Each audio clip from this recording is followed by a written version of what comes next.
ಎಣ್ಣೆ ಹಾಕಿದ್ದೀನಿ, ಸಾಸಿವೆ ಹಾಕಿದ್ದೀನಿ, ಮೂಲಂಗಿ ಪಲ್ಯ ಮಾಡ್ತಾಯಿದ್ದೀನಿ.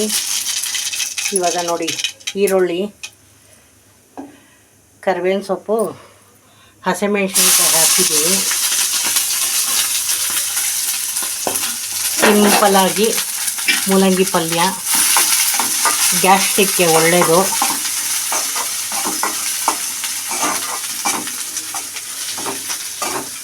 ಫ್ರೈ ಆಗಿದೆ ಈರುಳ್ಳಿ ಎಲ್ಲ, ಮೂಲಂಗಿ ಹಾಕ್ತಾಯಿದ್ದೀನಿ. ಇದಕ್ಕೆ ಉಪ್ಪು, ಅರಿಶಿಣದ ಪುಡಿ ಎಲ್ಲ ಹಾಕಿಬಿಟ್ಟು ಚೆನ್ನಾಗಿ ಬೇಯಲಿ. ಆಮೇಲೆ ಟೊಮಟೊ ಹಾಕೋಣ. ಸಿಂಪಲಾಗಿ ಮೂಲಂಗಿ ಪಲ್ಯ.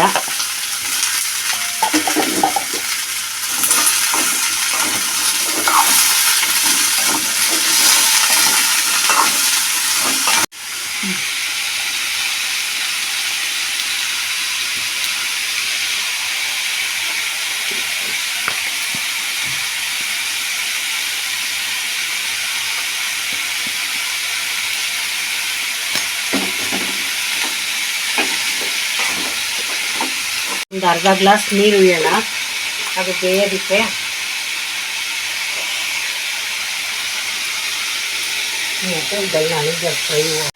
ಇವಾಗ ಚೆನ್ನಾಗಿ ಫ್ರೈ ಆಗಿದೆ ಎಣ್ಣೆನಲ್ಲೇ ಮೂಲಂಗಿ.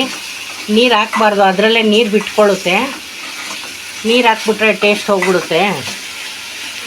ಇವಾಗ ಟೊಮಟೊನು, ಕೊತ್ತಂಬರಿ ಸೊಪ್ಪು, ಚಿಲ್ಲಿ ಪೌಡ್ರ್ ಹಾಕ್ತೀನಿ. ಅದೆಲ್ಲ ಟೊಮೊಟೊ ಎಲ್ಲ ಚೆನ್ನಾಗಿ ಫ್ರೈ ಆಗಲಿ.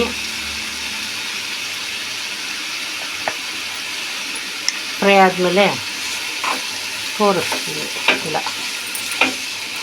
ಆಯಿತು, ಎಲ್ಲ ಕಂಪ್ಲೀಟಾಗಿ ಮೂಲಂಗಿ ಪಲ್ಯ. ಇದಕ್ಕೆ ಚಪಾತಿ ಮಾಡ್ಕೊಂಡಿದ್ದೀವಿ. ಎಲ್ಲರೂ ಮಾಡ್ಕೊಳ್ಳಿ, ಟೇಸ್ಟ್ ಮಾಡಿ, ಆ್ಯಂಡ್ ಪ್ಲೀಸ್ ನಮ್ಮ ಚಾನಲ್ನ ಸಬ್ಸ್ಕ್ರೈಬ್ ಮಾಡಿ. Thank you.